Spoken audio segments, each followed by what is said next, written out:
ORS వివాదంలో పిల్లల డాక్టర్కు నోటీసులు, ఫార్మా కంపెనీల తీరుపై మెడికల్ అసోసియేషన్లు ఆగ్రహం. ORS oral rehydration salts labelling లోపాలపై పోరాటం చేసి విజయం సాధించిన హైదరాబాద్ నగరానికి చెందిన ప్రముఖ చిన్నపిల్లల వైద్యురాలు డాక్టర్ శివరంజని సంతోష్కు ఫార్మా కంపెనీలు లీగల్ నోటీసులు జారీ చేయడంపై దేశవ్యాప్తంగా వైద్య సంఘాలు తీవ్రస్థాయిలో మండిపడుతున్నాయి. ఓఆర్ఎస్ ప్యాకెట్ల లేబులింగ్లో సంస్కరణలు ఉండాలని, ప్రజారోగ్యం దృష్ట్యా తప్పుదోవ పట్టించే ఉత్పత్తులపై ఆమె చేసిన సోషల్ మీడియా అవగాహన కార్యక్రమాలపై ఆగ్రహించిన కొన్ని ఫార్మా సంస్థలు ఈ నోటీసులు పంపగా, ఈ చర్యను డాక్టర్ల వృత్తిపరమైన స్వేచ్ఛను హరించడమేనని వైద్య సంఘాలు ఆగ్రహం వ్యక్తం చేస్తున్నాయి.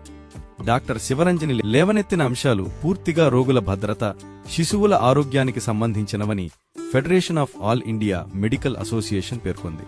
ప్రపంచ ఆరోగ్య సంస్థ ప్రమాణాల ప్రకారం ఉండాల్సిన ఓఆర్ఎస్కు బదులుగా కేవలం గ్లూకోజ్ కలిపిన ఉత్పత్తులను ప్రజలకు విక్రయించడం వల్ల అనర్థాలు జరుగుతాయని